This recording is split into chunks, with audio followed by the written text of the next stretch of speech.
I signed just one fraud report, a whistleblower affidavit. Not a co-signature on debt.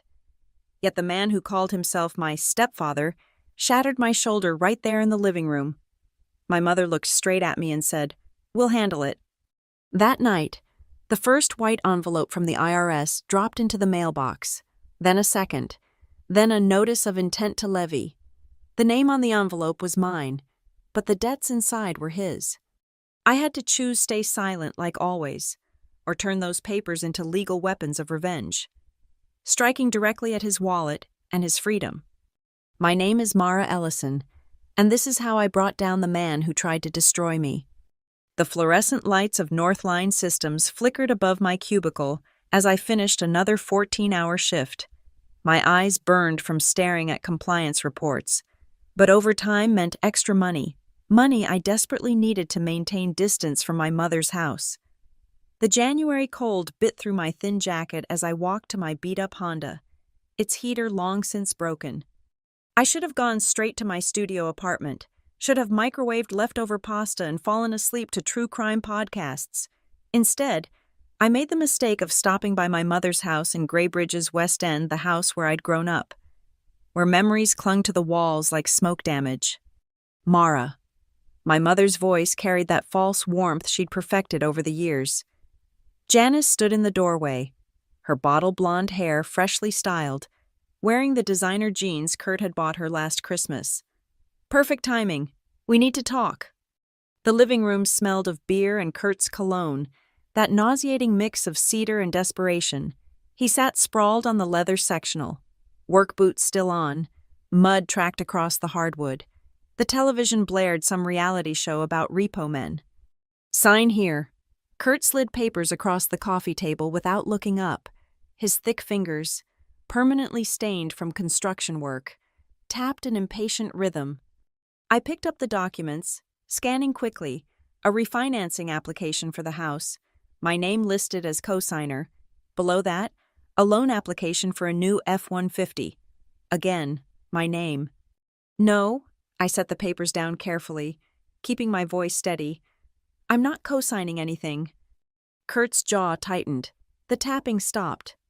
"Wasn't really asking, princess." "Kurt?"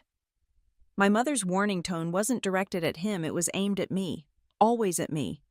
I said no. I stood, shouldering my backpack. "My credit is finally recovering from the last time you two."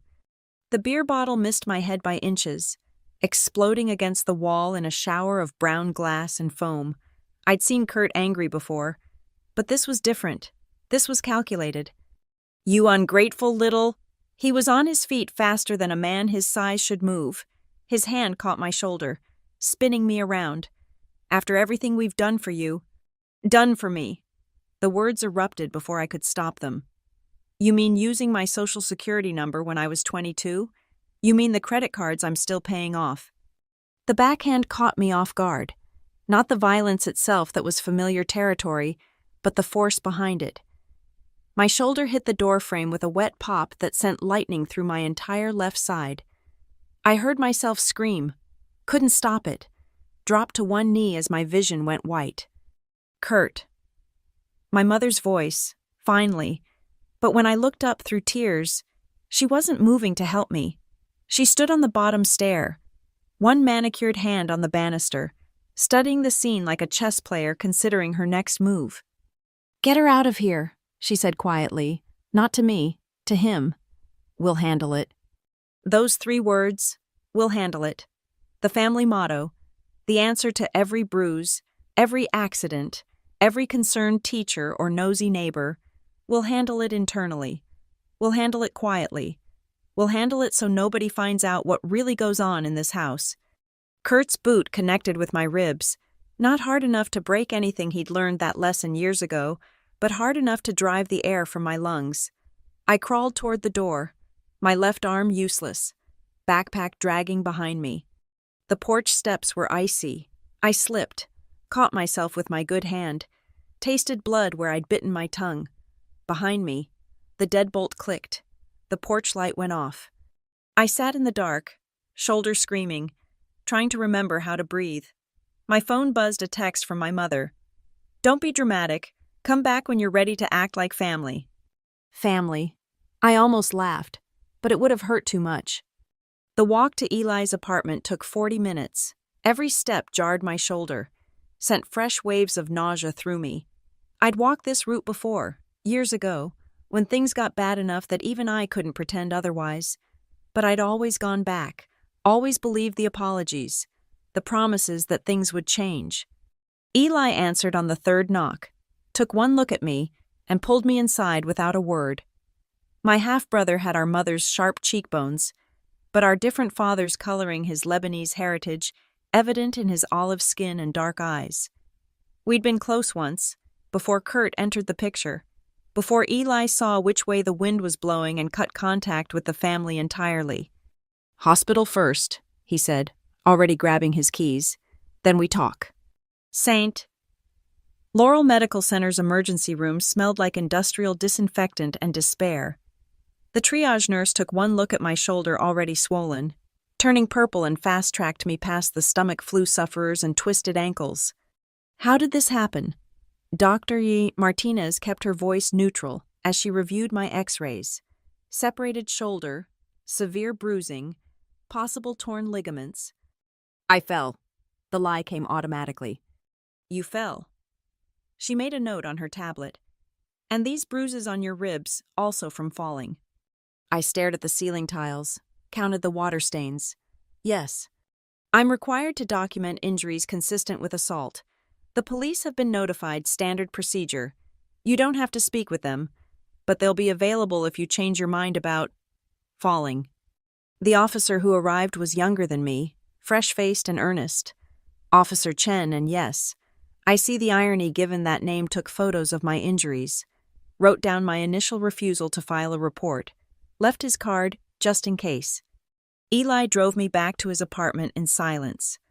He'd converted the second bedroom into an office, but the futon still pulled out into a bed. I sat on it, cradling my arm in its new sling, while he made tea in the kitchen. "You can't go back." He set the mug on the side table, careful not to jostle me. "You know that, right? This time, you can't go back." "I know." "Do you, because last time." "I know. Eli," I closed my eyes. "I'm 28 years old. I have a job, my own place. I shouldn't even have been there tonight. But you were," because she asked, "because you still think if you just try hard enough, she'll choose you over him." The truth of it sat between us, ugly and undeniable. Janice had made her choice years ago, when Kurt's construction business was booming, when his money meant designer clothes and kitchen renovations and vacations to Hilton Head. She'd chosen security over her daughter, comfort over conscience. "Either you file a report," Eli said quietly, "or this never stops. Even now, even living on your own, they'll keep pulling you back, keep using you, until there's nothing left." I thought about the papers Kurt had wanted me to sign, about the credit cards in my name I discovered at 22, maxed out and delinquent, about the apartment lease I'd co-signed at 19 just to help out. That ended with an eviction on my record when they stopped paying rent. "Okay." The word felt final, like stepping off a cliff. "I'll file the report." Eli nodded, pulled out his laptop. "Good. And Mara. This time, we do everything. Police report, restraining order, credit freeze, fraud alerts, everything. They want to play games with paperwork. Let's show them what real documentation looks like."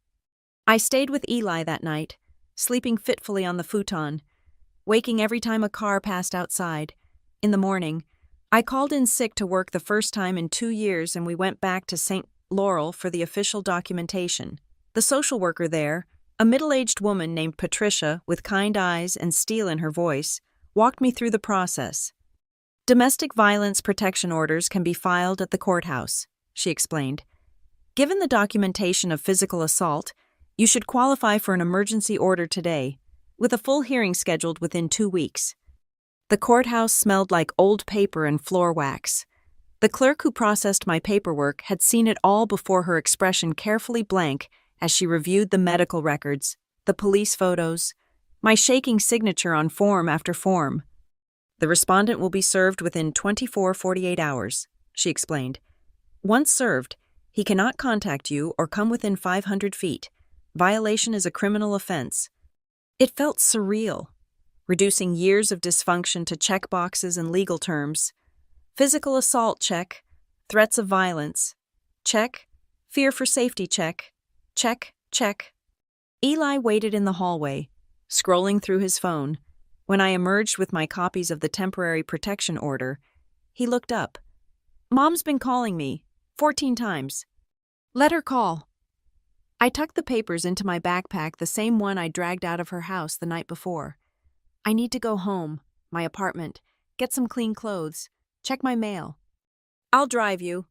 My studio apartment in Greybridge's East End wasn't much 500 square feet on the third floor of a converted warehouse, but it was mine. The rent was paid. The utilities in my name alone. No one else on the lease. I'd fought for this independence, saved every penny, lived on ramen and stubbornness. The mailbox in the lobby was stuffed full. I grabbed the stack, sorting junk mail from bills as we climbed the stairs. Electric bill, credit card statement, grocery store circulars, and then my hand stopped. Internal Revenue Service, official business. What is it? Eli asked, seeing my face. I tore open the envelope with trembling fingers. Form CP 501. Notice of balance due. According to the IRS, I owed $47,000 in back taxes related to unreported income from a mortgage refinance. What mortgage? My voice sounded strange, distant. I don't own property. I've never owned property. Eli took the notice, scanning quickly. This shows a cash-out refinance on. He looked up, face grim. Mom's address, filed 6 weeks ago. 6 weeks, while I'd been working overtime, living on microwave dinners. Proud of myself for finally getting my credit score above 600, they'd been using my name. Again. There's more. I opened the next envelope. Another notice. This one regarding unreported income from a business Malloy Construction, LLC, Kurt's company. According to the IRS, I was listed as a partner who'd received substantial distributions. We need a lawyer, Eli said. This is beyond restraining orders. This is identity theft, tax fraud. I can't afford a lawyer. I sank onto my second-hand couch, shoulder throbbing despite the prescription painkillers. I can barely afford this apartment. Legal aid, tomorrow, first thing. And tonight, we're freezing your credit, setting up fraud alerts, getting you an IP pin from the IRS. They want to play with your identity. Let's lock it down so tight they can't buy a pack of gum in your name. We spent the next 3 hours on my ancient laptop, navigating websites and phone trees, Experian, Equifax, TransUnion, all frozen, fraud alerts placed. The IRS website walked me through requesting an identity protection PIN, a special number required for anyone trying to file taxes in my name. You'll need to file Form 14039, Eli read from his phone, Identity Theft Affidavit, and probably Form 911 for taxpayer assistance. Jesus, Mara. Looking at this, they've been planning this for months. The papers, I sat up suddenly, ignoring the sharp pain. The ones Kurt wanted me to sign, he already did it, didn't he? He already forged my signature. Those were just to cover his tracks, get legitimate signatures to muddy the water. Eli's expression was murderous. We're going to bury them. Every document, every signature, every fraudulent filing, we're going to document it all and bury them with it. That night, I barely slept.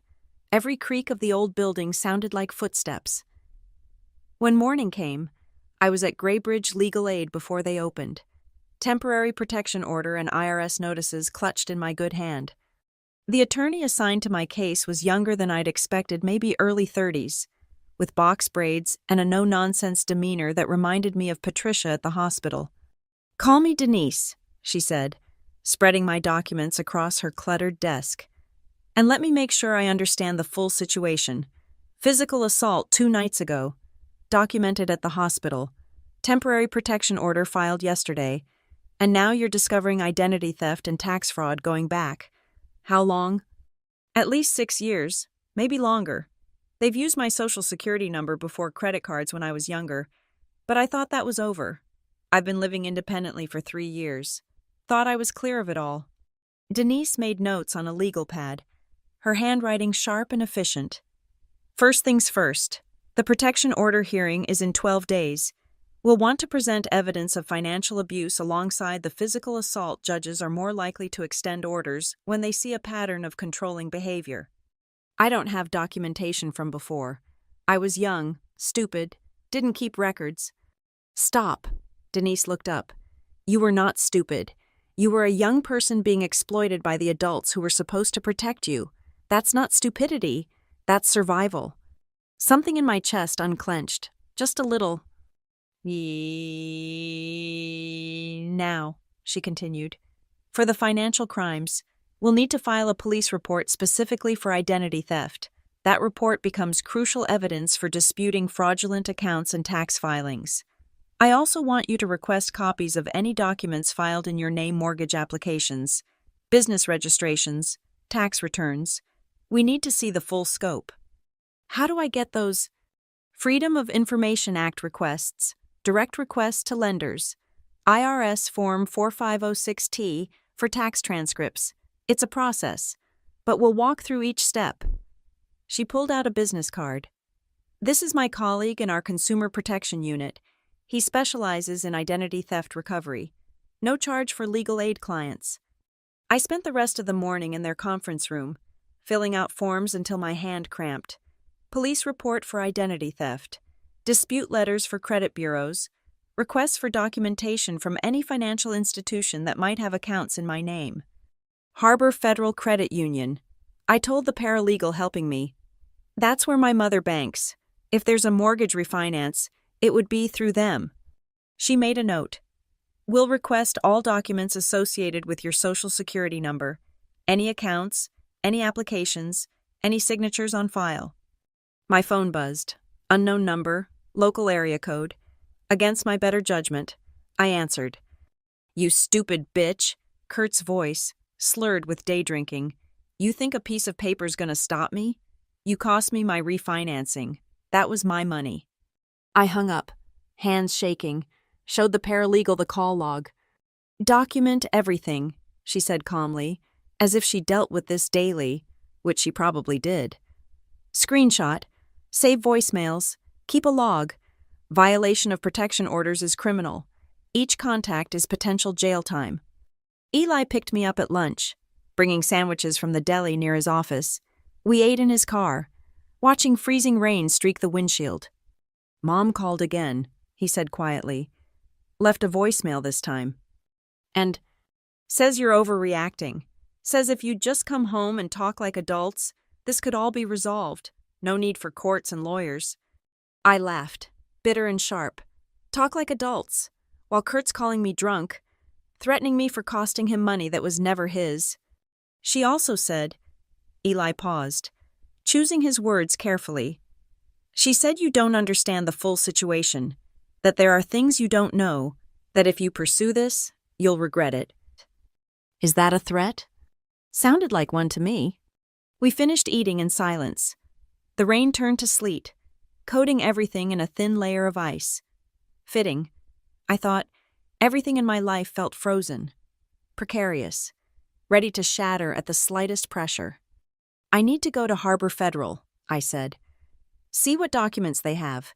The lawyer said I have the right to any records associated with my social security number. Now, before they have time to destroy anything. The credit union sat squat and beige in a strip mall, wedged between a nail salon and a tax preparation service. The irony wasn't lost on me. Inside, the air smelled like carpet cleaner and toner. I need to speak with a manager, I told the teller, a young man with a nervous smile, about fraudulent accounts opened in my name.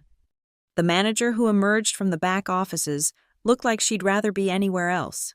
Margaret, according to her nameplate, 50-ish with steel gray hair and the expression of someone who'd seen every scam in the book. How can I help you today? I slid my ID and the police report across her desk. I need copies of any and all documents associated with my social security number. Specifically, Any mortgage applications or refinancing documents? Margaret's fingers clicked across her keyboard. Click some more. Her frown deepened. I show a mortgage refinance application submitted 6 weeks ago. Primary borrower Kurt Malloy. Co-borrower listed as... She looked up. You? I never signed that application. The signature is forged. I've already filed a police report. I need copies of all documentation, specifically the signature pages. Margaret hesitated, clearly weighing protocol against potential liability. I'll need to get approval from our legal department. Can you wait? 30 minutes later, she returned with a manila folder. I can't give you originals, but these are copies of the complete application file. I've also flagged the account for fraud investigation. Any funds disbursed will be frozen pending review. In the car, Eli and I spread the papers across the dashboard. There it was, my name, my social security number, my supposed signature. But looking closer, the signature was wrong. Too perfect. Too consistent. Look at this. I pulled out my actual driver's license, comparing signatures.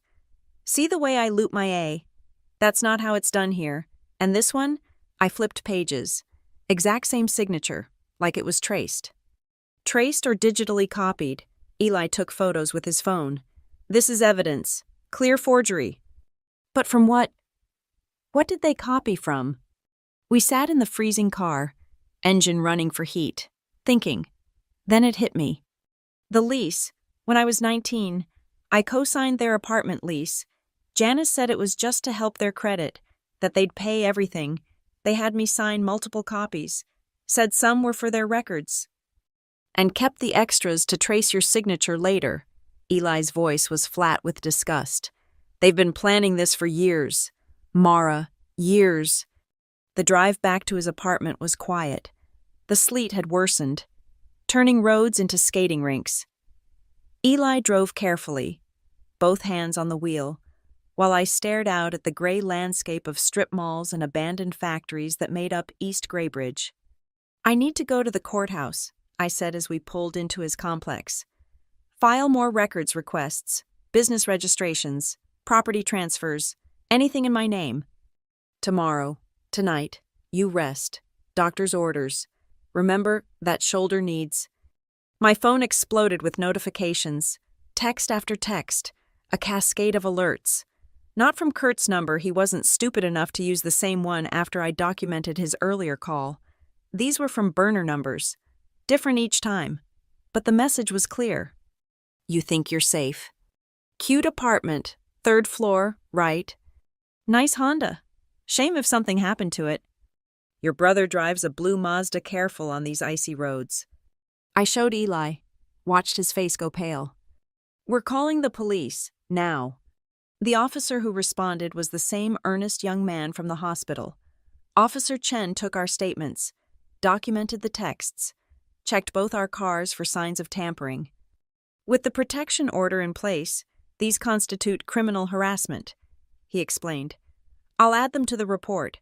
Have you considered staying somewhere else temporarily? Somewhere the respondent wouldn't know about. Like where I couldn't keep the frustration from my voice. I can't afford a hotel, can't miss more work, can't just disappear. There are resources, domestic violence shelters, victim assistance programs. Let me make some calls. By 10 that night, Eli and I were checking into a shelter whose location I was sworn not to disclose. The room was small but clean, 2 twin beds and a locked door. Other residents moved quietly in the hallways, women with haunted eyes, children who'd learned not to make noise. This is temporary, Eli said, setting down our hastily packed bags. Just until we figure out next steps. I sat on one of the beds, shoulder aching, surrounded by the documentation of my stolen identity, protection orders, police reports, fraudulent mortgage applications, threatening texts, paper armor against a lifetime of violation. He's going to escalate, I said. Kurt doesn't back down. He doubles down. Then we'll be ready. Eli pulled out his laptop.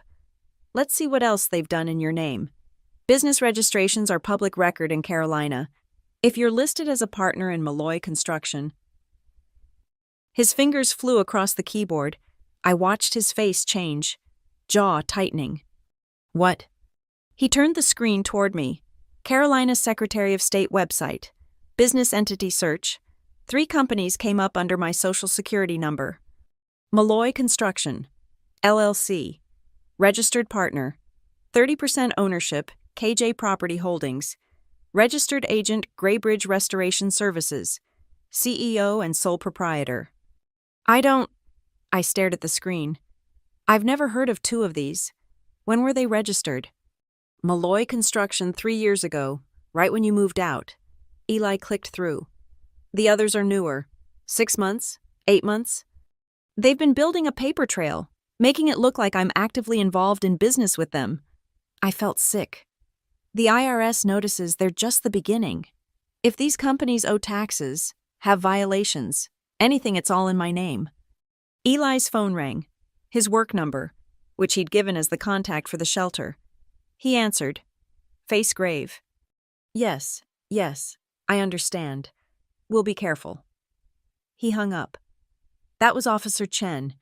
They went to serve notice of the protection order violations. Kurt wasn't home, but what? Your car? Someone slashed all 4 tires. He paused. There was a note. Said this is just the beginning. I thought I'd feel fear. Instead, a cold clarity settled over me. They'd finally overplayed their hand. Property damage, written threats, clear violation of a protection order. Good, I said. Eli blinked. Good. Every crime they commit is more evidence. Every threat, every slashed tire, every forged document, it's all rope, and they're hanging themselves with it. I pulled out the business card Denise had given me. Tomorrow, we go on offense. No more reacting, no more playing defense. What are you thinking? I'm thinking Kurt and Janice have been so focused on using my identity. They forgot something important. I smiled, and it felt like baring teeth.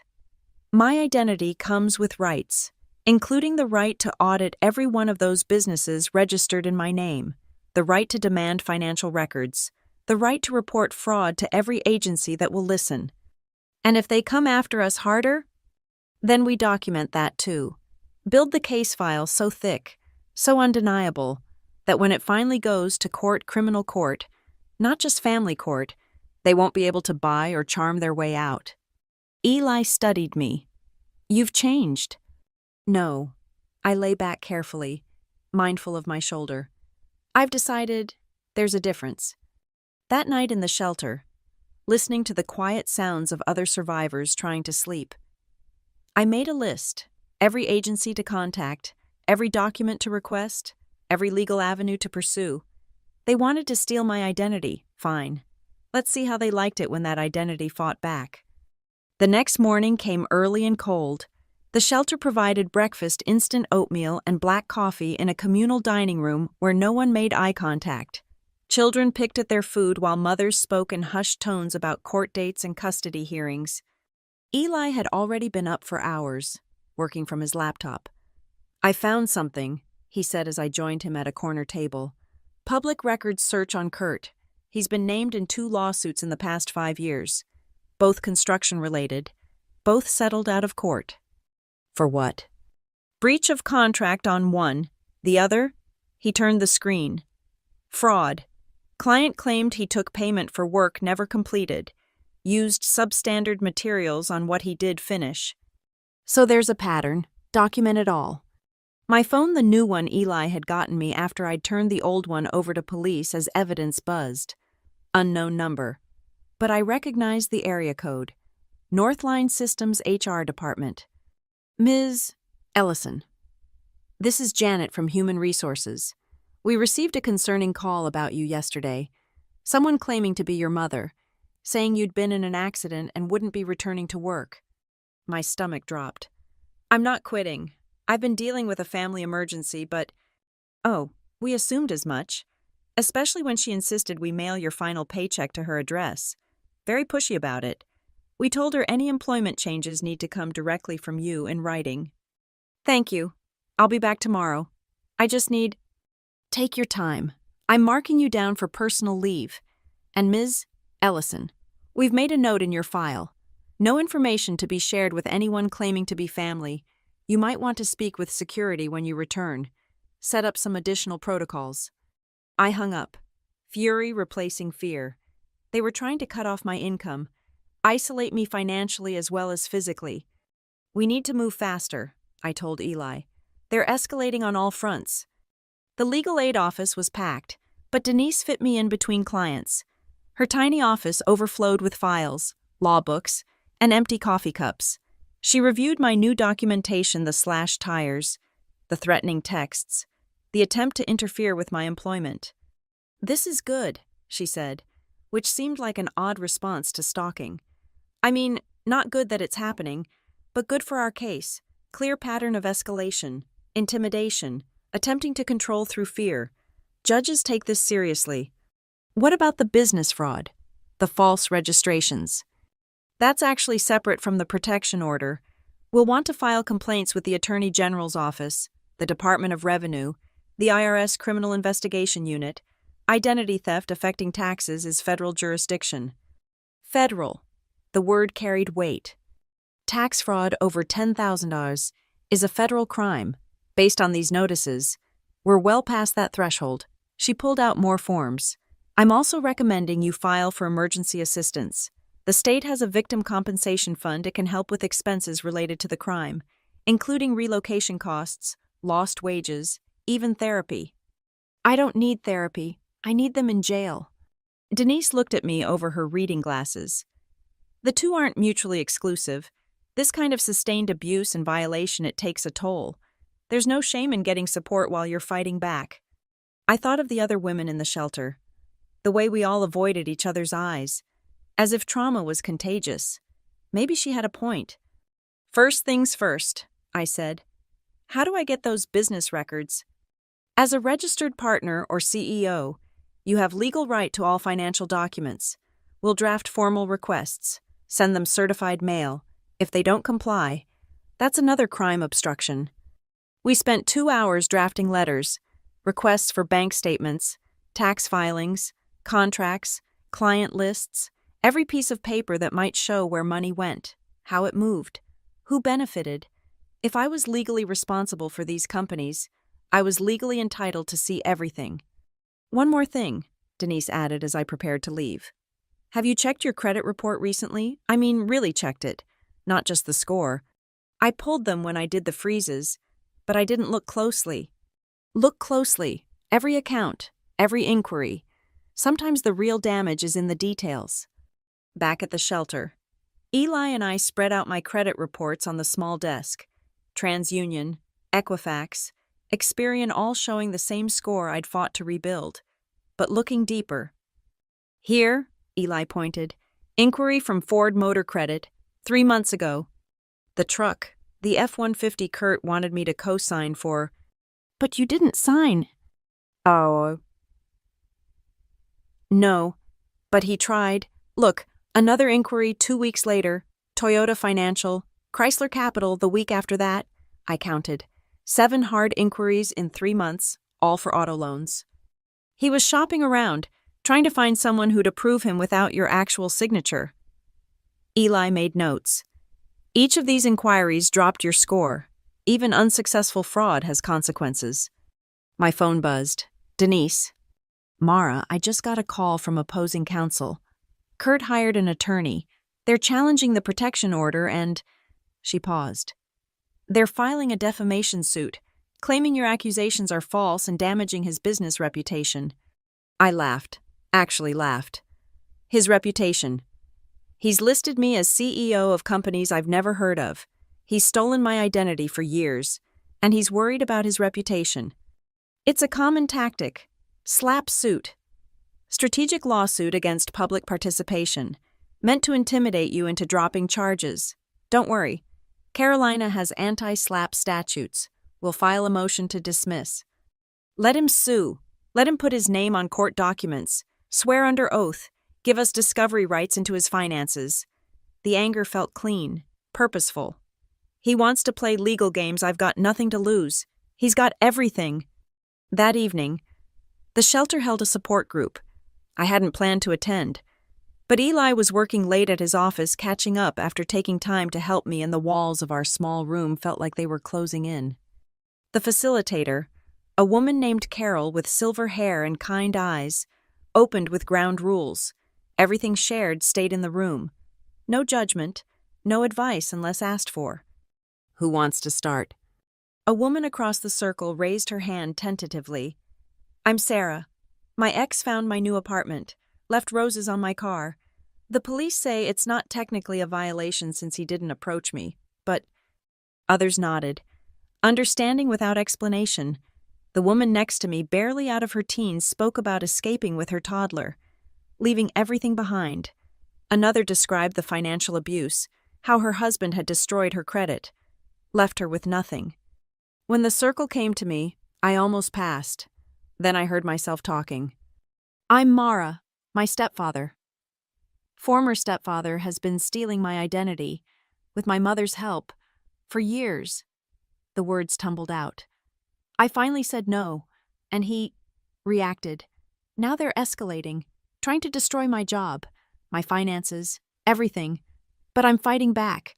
I'm documenting everything. I'm going to bury them in their own fraud. Silence. Then the young mother spoke. How do you fight when they have all the power? They don't have all the power. They just want you to think they do. I thought of the growing stack of evidence, the legal machinery slowly grinding into motion. Every threat they make, every crime they commit, it's evidence. They're so used to no one fighting back. They've gotten sloppy, arrogant. Aren't you scared? Sarah asked. Terrified. The admission came easier than expected.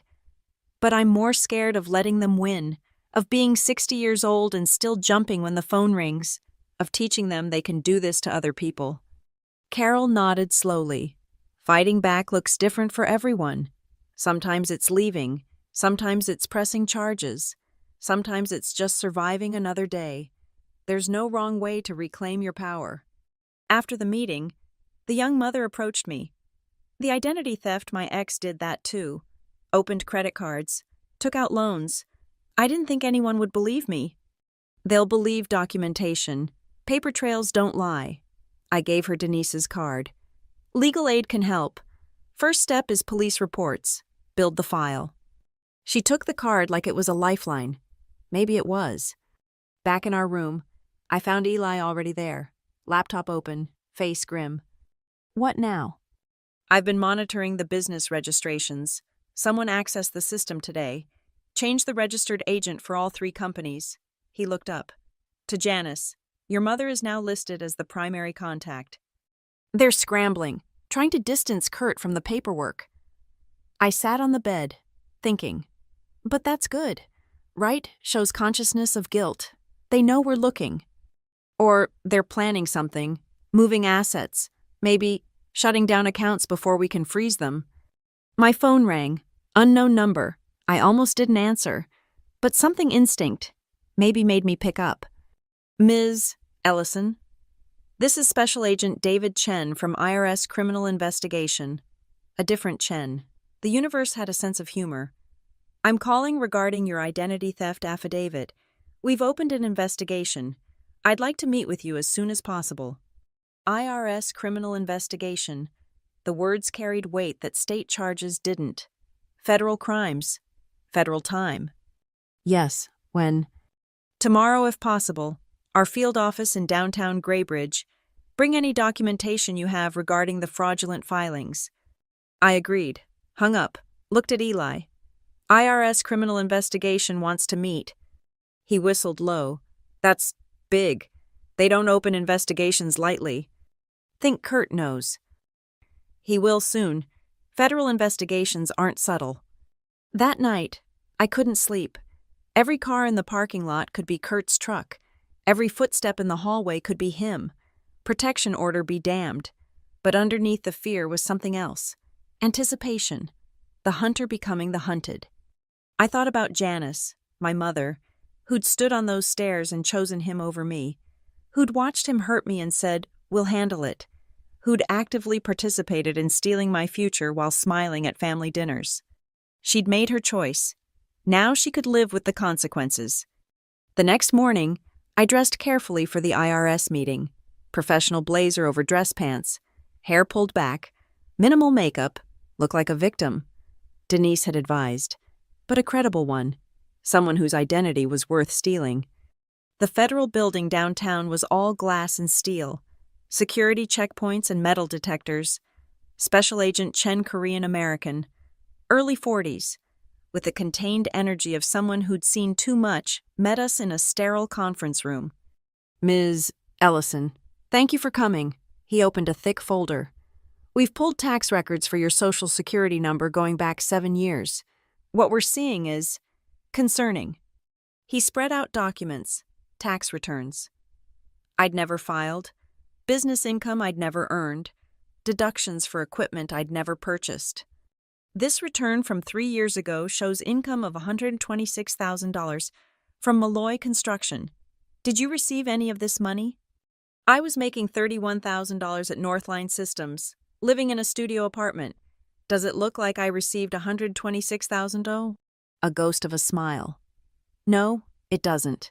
And that's the problem. Someone's been filing returns showing significant income, then pocketing the refunds. The address on file.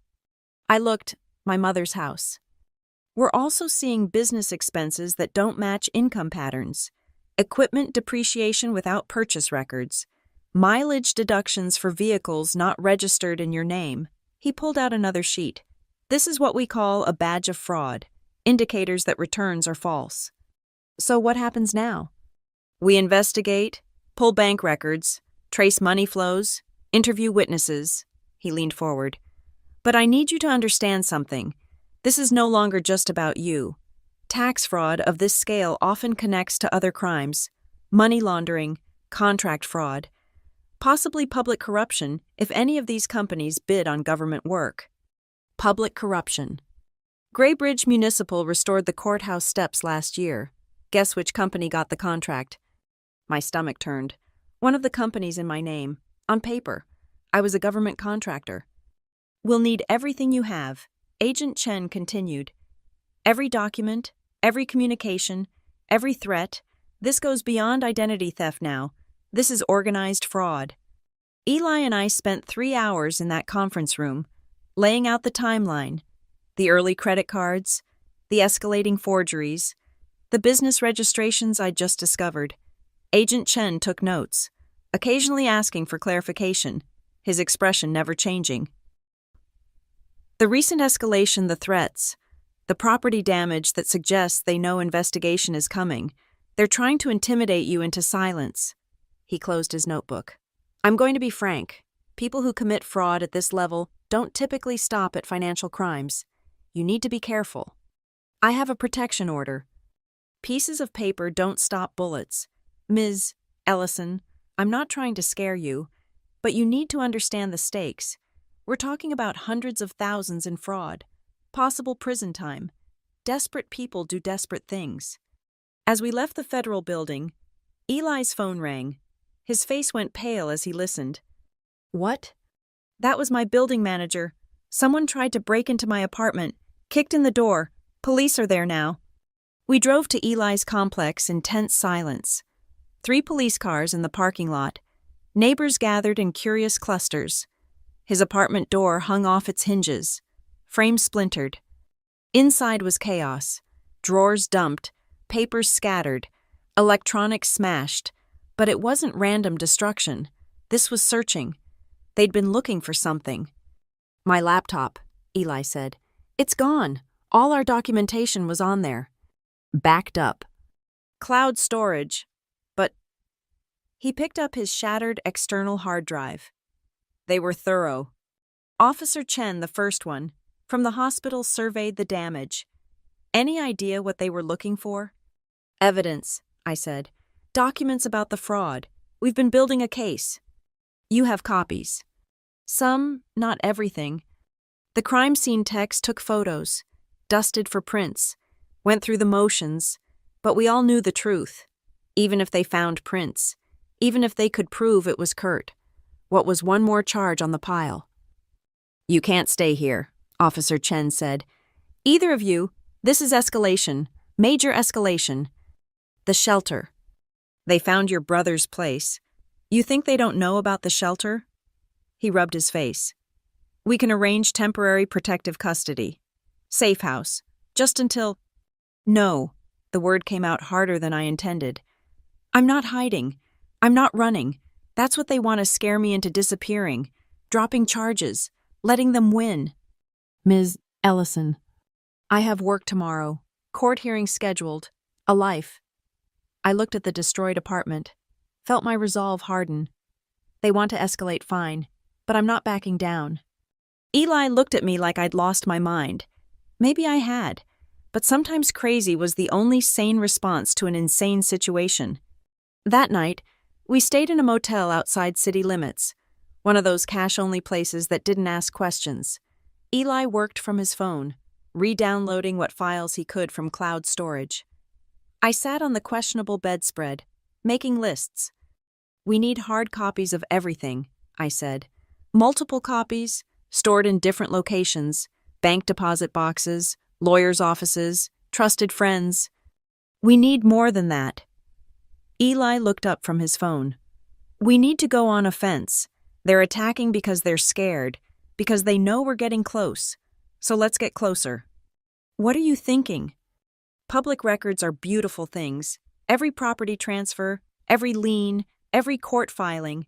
I say we dig into Kurt's entire history, every business he's touched, every lawsuit, every complaint, build a pattern. That could take weeks. Then we better start now. My phone buzzed, a text from a number I didn't recognize. You think you're smart? Check your credit. My blood ran cold. I fumbled for my laptop miraculously undamaged in my backpack and logged into my credit monitoring service. Alerts filled the screen. New accounts opened in the last hour. Credit cards, personal loans, a car lease. They're burning it down, I whispered. My credit, my identity, they're destroying everything. Screenshot everything, every alert, every timestamp. Eli was already on his phone with the credit bureaus. Yes, this is an emergency fraud situation.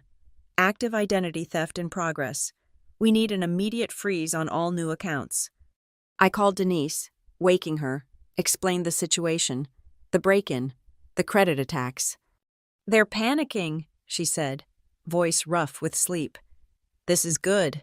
Legally speaking, shows guilty knowledge, consciousness of wrongdoing. Can you come to my office first thing? We need emergency motions filed. What kind of motions? Asset freezing orders, restraining orders on financial accounts. If they're liquidating, we need to stop them now.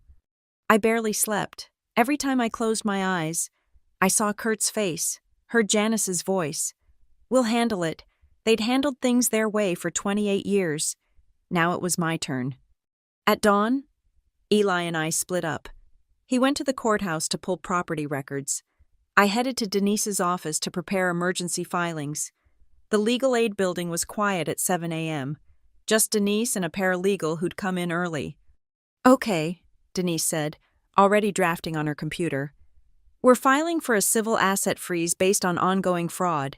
It's rarely granted, but with IRS criminal investigation involved, we might have a shot. What does it do? If granted, it prevents them from moving money, selling property, liquidating assets, essentially freezes them in place while the criminal investigation proceeds. And if they've already moved everything, then we trace it, follow the money. Financial crimes always leave trails. We worked for 3 hours straight, drafting motions, organizing evidence, building the case for why emergency intervention was necessary. My phone rang constantly, unknown numbers I didn't answer. Let them leave voicemails. Let them threaten. Every word was evidence. Ms. Ellison. The paralegal looked up from her computer. I'm seeing something odd in the business registration database. Graybridge Restoration Services, the one with you listed as CEO.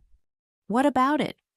It was dissolved, yesterday, right after close of business. Denise and I exchanged looks. They're covering tracks. Can you pull the dissolution documents? Already did. Signed by, she turned her screen, Janice Ellison, as CEO. But I'm listed as CEO. Not anymore. They filed amendment documents 2 days ago, changing leadership, then immediately dissolved the company. Can they do that? Denise smiled grimly. They can file whatever they want. Whether it's legal is another question. Whether it helps them is a third. She added to her notes. Fraudulent transfer of authority, potential destruction of evidence, the hits keep coming. My phone rang. Eli? You need to see what I found. Can you meet me at the courthouse? 20 minutes later, I found Eli in the recorder's office, surrounded by property records. Remember that construction project in Greensboro, the one that got shut down? He spread out documents. Kurt was the contractor, but look at the property ownership. I studied the papers. The property was owned by a trust, the trustee Janice Ellison. She's been in on it from the beginning, Eli said quietly. This goes back years, before you were even an adult. They've been using your social from the start, building toward bigger frauds. Why me specifically? Because you were convenient, because you were young, because they knew you'd stay quiet. His jaw clenched. Because Janice could control you in ways she couldn't control me. I thought about all the times she'd guilted me into coming back, all the family dinners where she'd acted like nothing was wrong, all the ways she'd kept me close enough to use but never close enough to protect. There's more, Eli said. I talked to someone who worked with Kurt 5 years ago, Marcus Hoffman.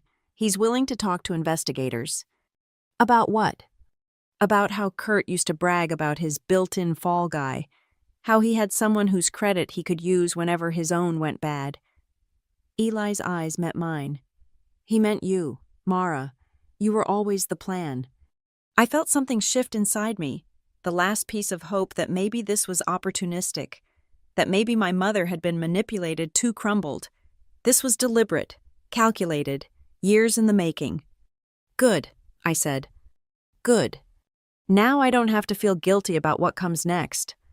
We spent the rest of the day in war mode, filing motions, gathering statements, building a case that would be undeniable. Denise got us an emergency hearing for the next morning. Agent Chen called to say they'd issued preservation orders to local banks no accounts could be closed or emptied without federal approval. That evening, as Eli and I ate takeout in our seedy motel room, my phone rang. A number I recognized. Northline Systems. Mara. It's Janet from HR again. I wanted to give you a heads up. We received a package today, addressed to you, but concerning... What kind of package? Photos of you, at work, in the parking lot, at your apartment, along with a note suggesting you were involved in corporate espionage. We've turned everything over to police, but I thought you should know. Are you firing me? What? No. We've actually increased security. You'll have a parking spot near the building. Security escort if you want it. Northline takes employee safety seriously. She paused. Also, your manager approved extended leave. Paid. Take the time you need to handle this. I hung up, touched by unexpected kindness. In all of this, I'd assumed I'd lose my job. Instead, they were protecting me. They're desperate, Eli said, trying to destroy every part of your life. Let them try. Every attack leaves evidence. Every move they make tightens the noose. That night, I dreamed of paperwork, mountains of it, drowning in forms and affidavits and notices. But in the dream, each paper was a weapon, each document a bullet, and I was building an arsenal. The emergency hearing was set for 9 a.m. I dressed carefully. Same blazer, but with visible bruising now fading to green and yellow. Let the judge see what they'd done. The courthouse was busier than our previous visits. Criminal docket day, Denise explained. The hallways filled with lawyers and defendants, families and victims. There, Eli nodded toward the elevator. Kurt emerged, dressed in an ill-fitting suit, flanked by a lawyer who looked like he'd rather be anywhere else. Behind them, my mother. Janice wore a conservative dress I'd never seen, her face a mask of concern. Our eyes met across the hallway. For a moment, I saw something flicker fear-regret. Then her expression hardened, and she looked away. Don't engage, Denise murmured. Let them come to us. They didn't. Kurt's lawyer steered them to a bench at the far end of the hall, but I could feel their stares, the weight of their anger. Mara Ellison. A woman in a tailored suit approached. I'm Assistant District Attorney Rebecca Martinez. I understand you're the victim in several cases we're prosecuting. I am. I've been reviewing the files. Identity theft, assault, witness intimidation. We're considering consolidating charges, maybe adding conspiracy counts. She glanced toward Kurt and Janice. I want you to know we're taking this seriously. Federal involvement changes things, makes it harder to plea down. Good. I don't want them to plea down. I want the full weight of consequences. DA. Martinez smiled slightly. Victims don't often feel that way. Many want it over quickly. I've had 28 years of sweeping things under the rug, of handling it privately. I met her eyes. I want the opposite of quick. I want thorough. Then we're on the same page. After your civil hearing, could we talk? I'd like to go over your testimony. Prepare for eventual criminal proceedings. The courtroom was smaller than I'd expected. Judge Harrison presiding, a woman in her 60s with sharp eyes and no patience for nonsense. We took our places at the plaintiff's table. Kurt and Janice at the defendant's. Your Honor, Denise began, we're seeking an emergency asset freeze based on ongoing fraud and identity theft. The defendants have engaged in a pattern of... Objection, Kurt's lawyer stood. These are unproven allegations. My clients are respectable business owners being harassed by a disgruntled family member. Judge Harrison's eyes narrowed. I'll decide what's proven after I see evidence. Continue, Counselor. Denise laid it out methodically. The forged signatures, the fraudulent tax returns, the business registrations, the IRS investigation, the recent credit attacks. She submitted everything: bank documents, credit reports, threatening texts, photos of my injuries. Your Honor, just yesterday, someone attempted to dissolve a business registered in my client's name, a business she didn't know existed until this week. The pattern is clear. The defendants are attempting to destroy evidence and hide assets. Kurt's lawyer tried to object, to minimize, to deflect, but paper doesn't lie, and we had mountains of paper. I've seen enough. Judge Harrison's voice cut through the legal sparring.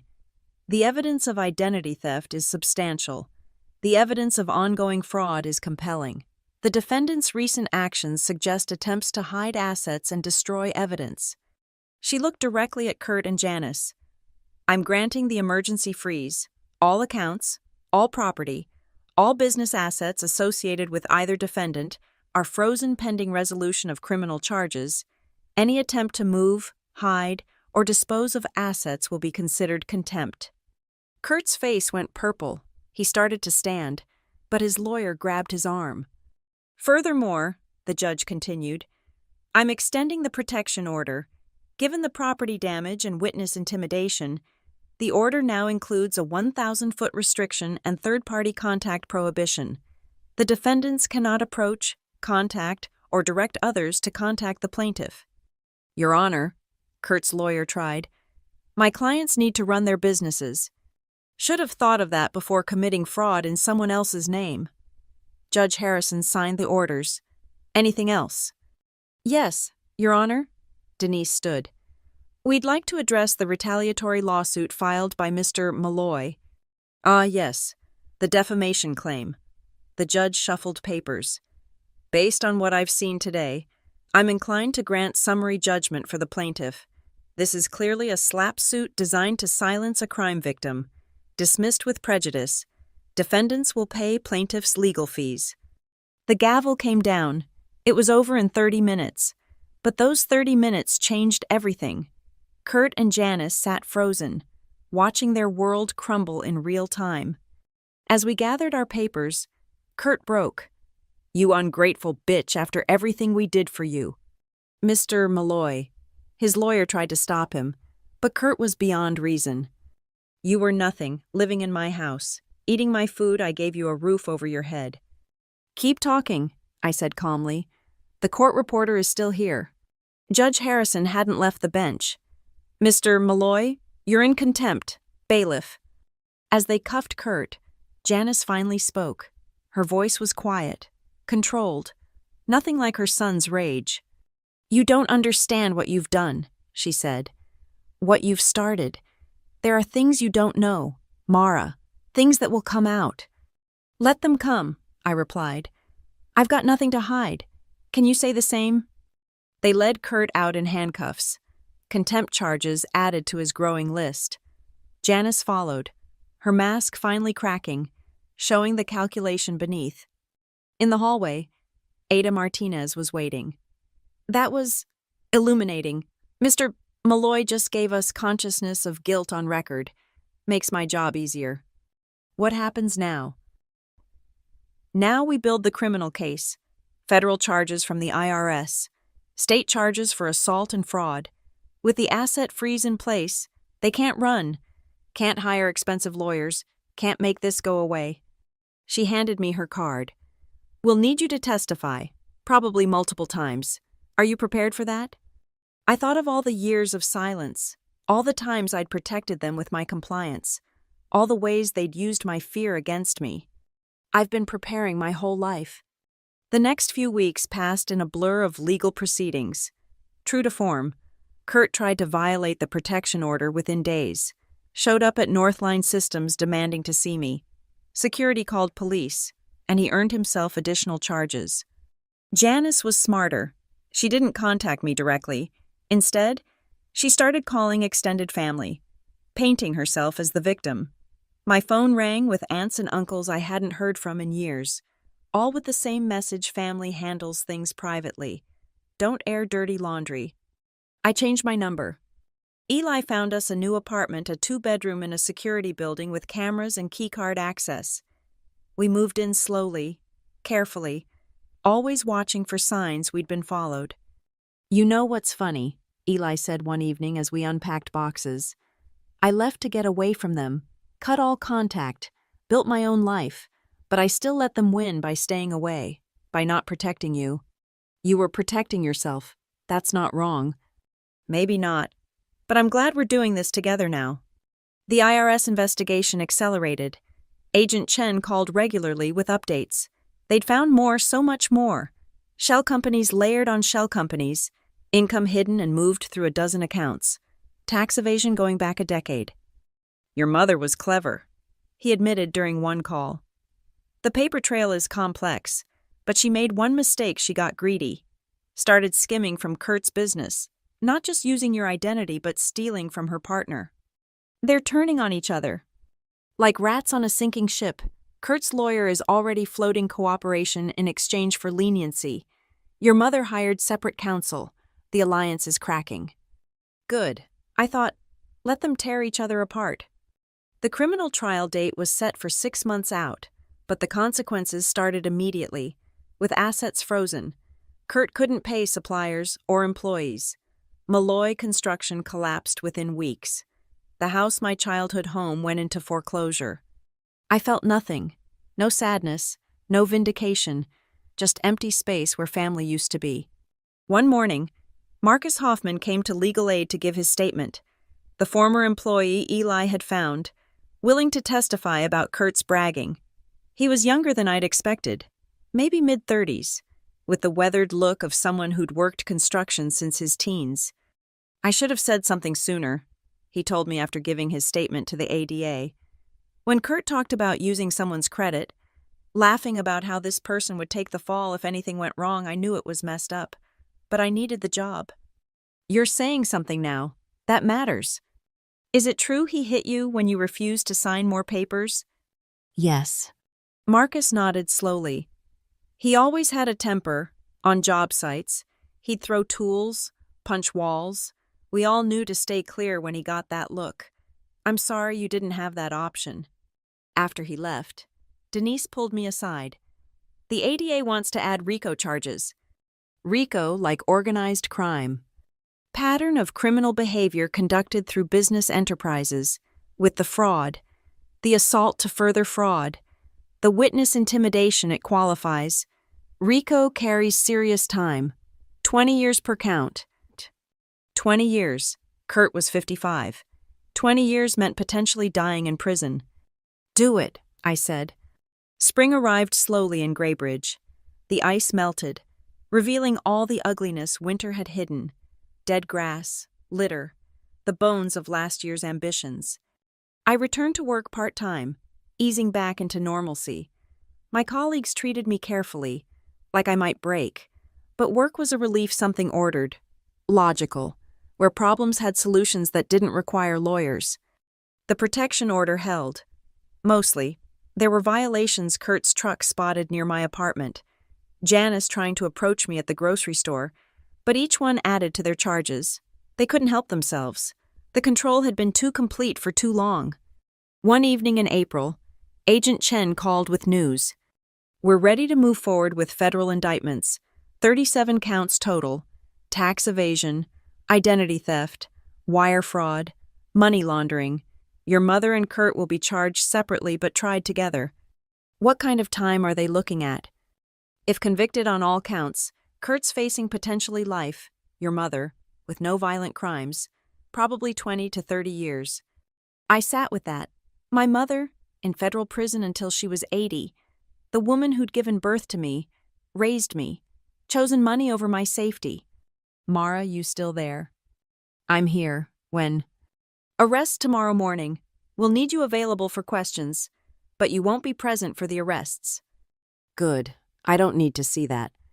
But I did see it. Someone, probably a neighbor, filmed it and posted it online.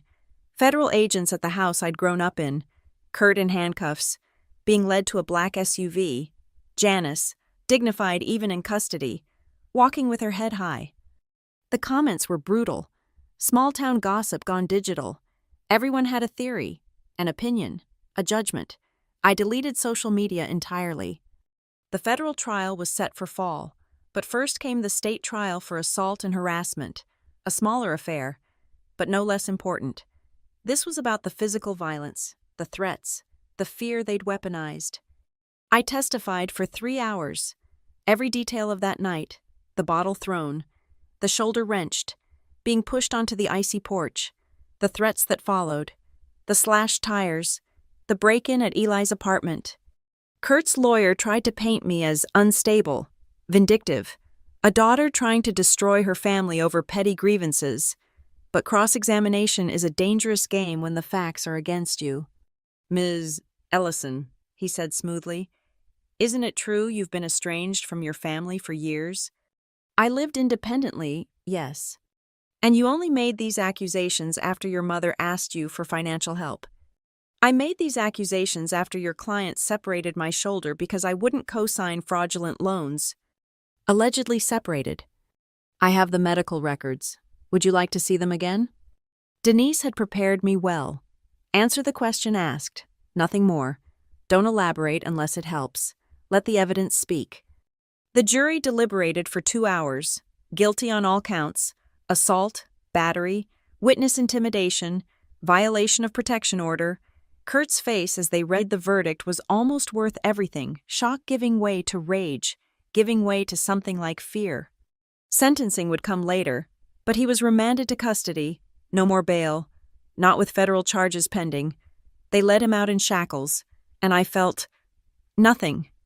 Maybe that would change. Maybe someday I'd feel vindication or closure or whatever people were supposed to feel. But right then, it was just another Tuesday. Janice's state trial was next. No violence charges, but plenty of fraud.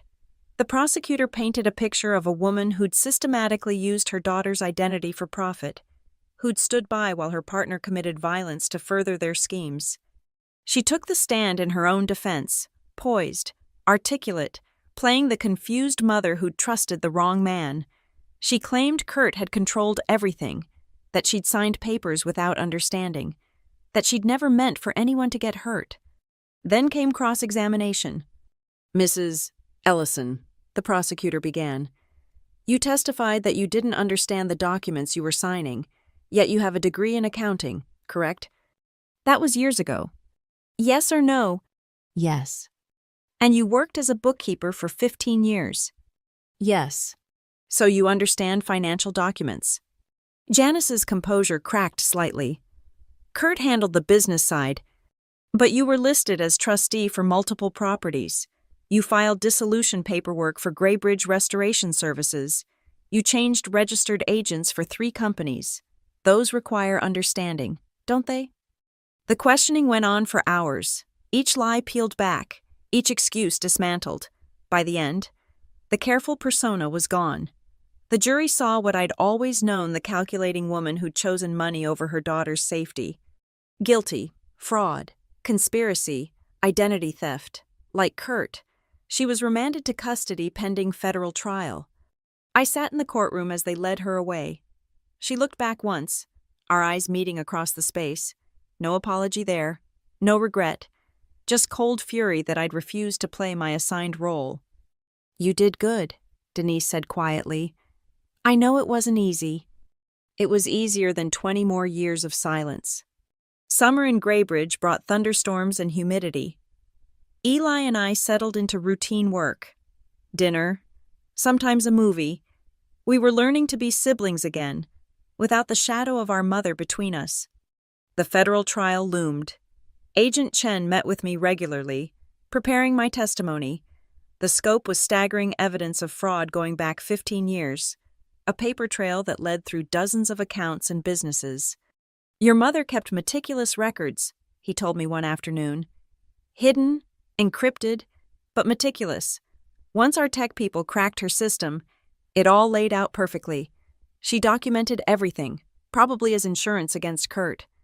Mutually assured destruction." "Exactly, except you lit the fuse, and they both exploded." I thought about that a lot, how their need to control, to document their crimes for leverage against each other, had become the very thing that destroyed them. Hubris, maybe, or just the inevitable end of any relationship built on mutual exploitation. The week before federal trial, I got a letter, no return address, but I recognized the handwriting. Janice had found a way to contact me despite every prohibition. "Mara," it read, "you may think you've won, but you've only destroyed yourself. Family was all you had. Now you have nothing. I hope your righteousness keeps you warm at night." I showed it to the prosecutor. Another charge added: attempted witness intimidation. She'd probably get another year for that letter. I wondered if it was worth it to her, that last attempt at emotional manipulation. The federal trial began on a Tuesday in September. Media attention was intense. Identity theft cases rarely went this far, rarely involved family members, rarely uncovered such extensive fraud. I testified for 2 days, every detail, every document, every moment that led to sitting in that witness chair. The defense tried everything, painting me as mentally unstable, financially motivated, vengeful. But evidence is evidence, and we had mountains of it. Other witnesses followed: IRS investigators detailing the tax schemes, bank officials explaining the forged documents, Marcus Hoffman describing Kurt's bragging about his fall guy. Each testimony another nail in their coffins. Kurt took the stand, against his lawyer's advice, tried to paint himself as a small businessman overwhelmed by paperwork, making innocent mistakes. The prosecutor destroyed him with his own words: emails, texts, recorded phone calls where he discussed using my identity. Janice was smarter. She didn't testify. Let her lawyer try to create reasonable doubt. But the records Agent Chen had found were damning. Her own notes, planning which aspects of my identity to use when, her calculations of profit and loss, with me as an expendable resource. The jury deliberated for 3 days. When they returned, I sat between Eli and Denise, hands clenched in my lap. Guilty, all counts, both defendants. The courtroom erupted: reporters, family members I didn't recognize, strangers who'd followed the case. Through it all, I sat silent. This wasn't victory. Victory would have been never needing this trial at all. Sentencing came 6 weeks later. Kurt got 35 years federal time, with his age and health, essentially a life sentence. As they announced it, he turned to stare at me with such hatred I thought he might lunge across the courtroom. But the marshals were ready, hands on his shoulders, keeping him in place. Janice got 22 years. She'd be 73 when eligible for release. The judge called her betrayal particularly egregious, a mother who'd violated the most fundamental trust for financial gain. She didn't look at me as they led her away, kept her chin up, playing dignified to the end. But I saw her hands shake as they cuffed her, saw the moment she realized those designer clothes would be traded for prison khaki. Outside the courthouse, reporters shouted questions. Denise and the ADA flanked me, moving toward a waiting car. Ms. Ellison, how do you feel about the sentences? Mara, will you visit them in prison? Do you regret turning in your own mother? One question made me stop. A young reporter, probably fresh from journalism school. What would you say to other identity theft victims who are afraid to come forward? I turned, looked directly at her camera. Document everything. Find allies, lawyers, investigators, anyone who believes you. And remember, staying silent doesn't keep the peace. It just lets them steal your future along with your identity. Then I got in the car and drove away from the courthouse, from the cameras, from the family that had tried to destroy me. Epilogue. Came quieter than the rest. Eli and I moved to a different city, needing distance from Graybridge and its memories. I kept my job. Northline let me work remotely and slowly rebuilt my credit.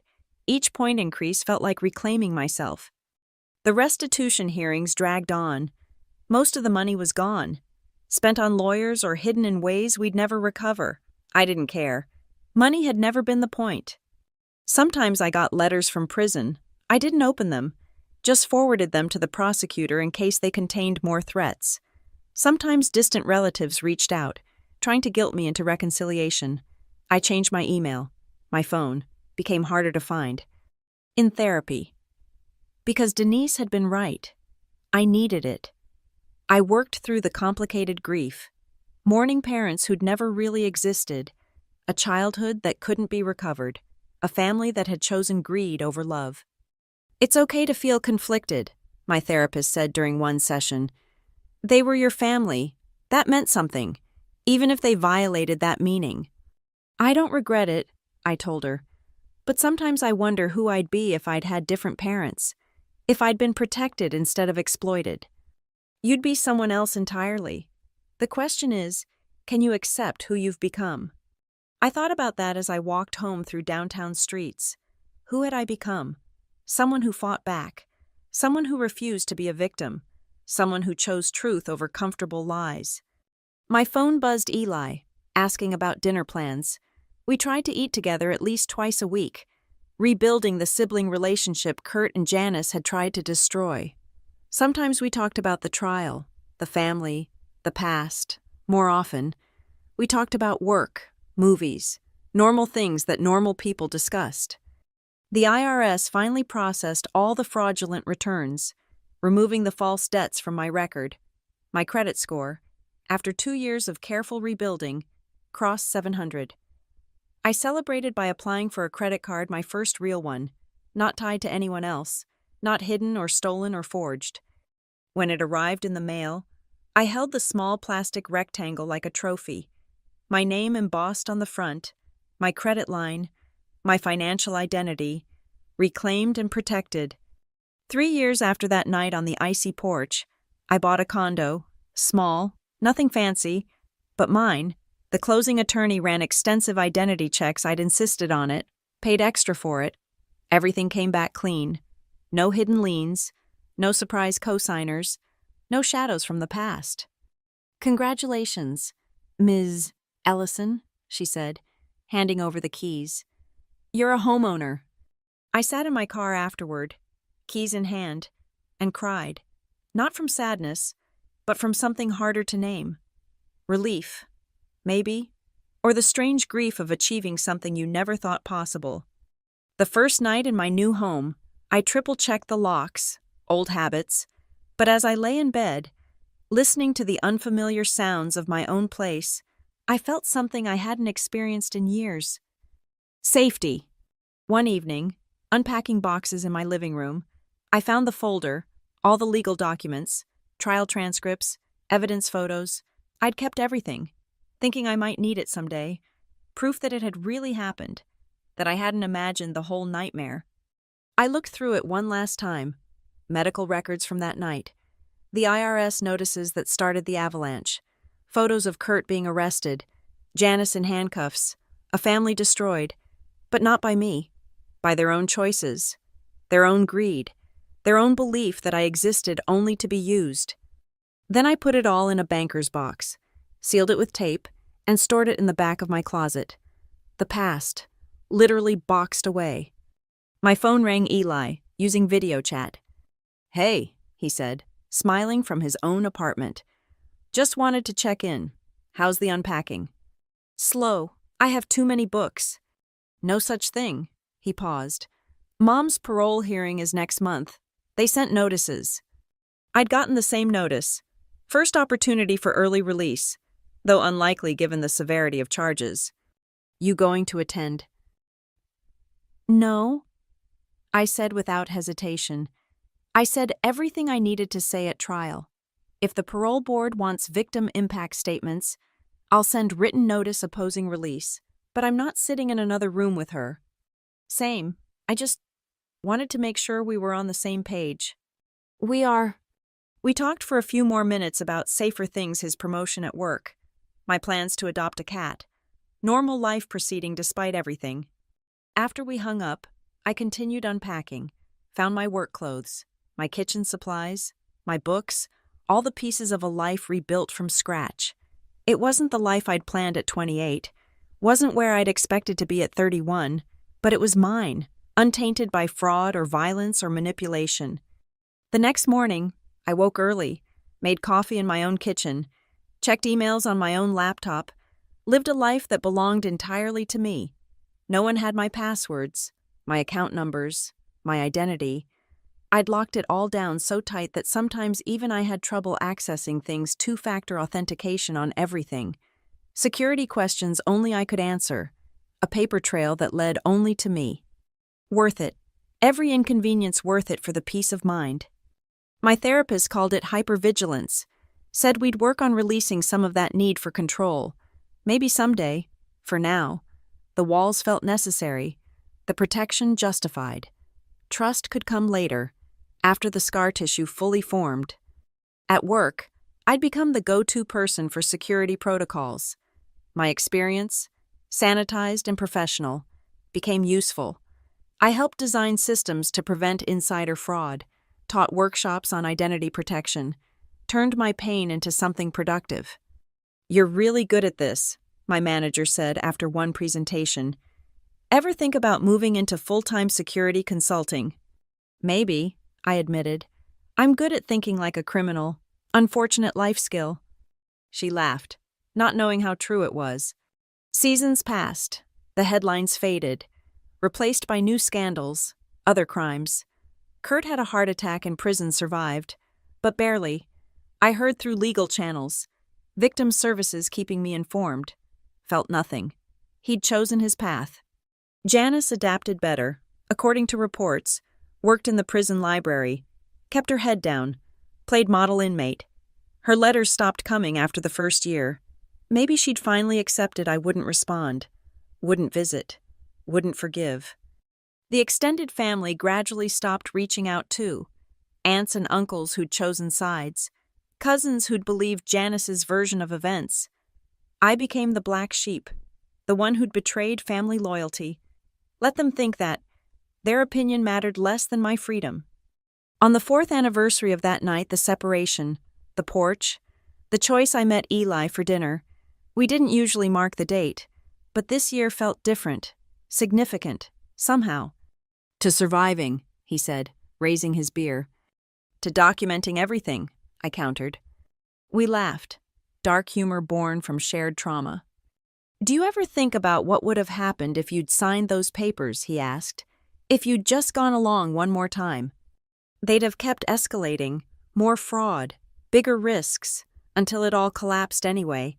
Except I'd have been complicit, part of it instead of victim to it. "So you saved yourself." "We saved ourselves," I corrected. "You came back. You helped. That mattered." We ate in comfortable silence. Two siblings who'd found their way back to each other through the wreckage of family destruction. Later, walking to our cars, Eli stopped. "I'm proud of you. You know, what you did took incredible courage." "It took desperation. There's a difference." "Maybe. But the result's the same. They're in prison, and we're free. Free. Such a simple word for such a complex thing. Free from their control. Yes. Free from the identity theft, the financial abuse, the physical violence. But freedom came with its own weight, the responsibility of choosing your own path, building your own life, being your own person without the toxic certainty of dysfunction. I drove home through familiar streets, NPR on the radio discussing some political scandal.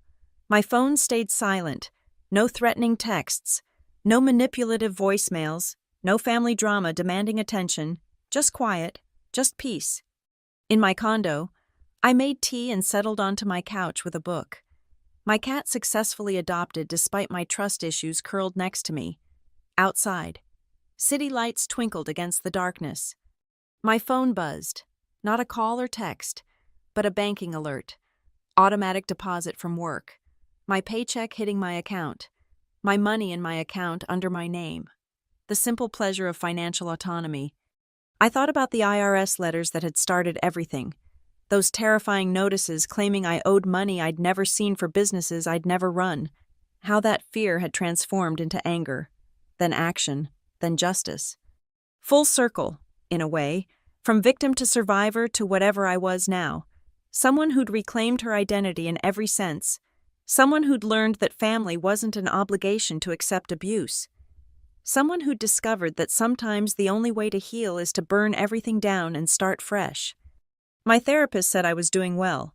Still had work to do, trust issues, hypervigilance, the tendency to document everything obsessively, but progressing, healing, building something new on ground I'd cleared myself. The cat stretched, purring. I scratched behind his ears, thinking about normal problems. What to make for dinner tomorrow, whether to take that promotion, if I should finally try online dating, small decisions that belonged only to me. No one would ever steal my identity again. Not because the system had protected me, it hadn't. Not because family had stood by me, they'd been the threat. But because I'd learned to protect myself, to document, verify, question, refuse, to say no and make it stick. The book lay forgotten as I stared out my window at the city beyond. Somewhere out there, other people were living with identity theft, silent, ashamed, hoping it would stop if they just complied one more time, afraid to fight back because the thieves were family, friends, people who were supposed to love them. I hoped they'd find their breaking point, their moment of clarity, their IRS letter that changed everything. But mostly, I hoped they'd learn what I had, that losing toxic family isn't really loss at all. It's liberation. It's choosing yourself over people who never chose you. It's building a life where your name, credit, and future belong to you alone. The city lights blurred as unexpected tears came. Not sadness, exactly. Something more complicated. Grief for what never was. Relief for what no longer was. Hope for what might be. Tomorrow would bring more normal problems, more small decisions, more life lived on my own terms. But tonight, in my own home, bought with my own credit in my own name, I'd sit with the complex piece of survival. They'd tried to erase me, use me up, leave me with nothing. Instead, I'd documented everything, filed every report, testified to every crime, turned their weapons against them until they drowned in their own paperwork. And in the end, that was the greatest revenge, not just surviving, but thriving, not just escaping, but ensuring they could never hurt anyone else, not just reclaiming my identity, but building something they could never steal, a life worth living, entirely my own. The cat purred louder, kneading my leg with his paws. I picked up my book again, finding my place. Outside, the city hummed with life. Inside, everything was quiet. Safe, mine. I turned the page and kept reading.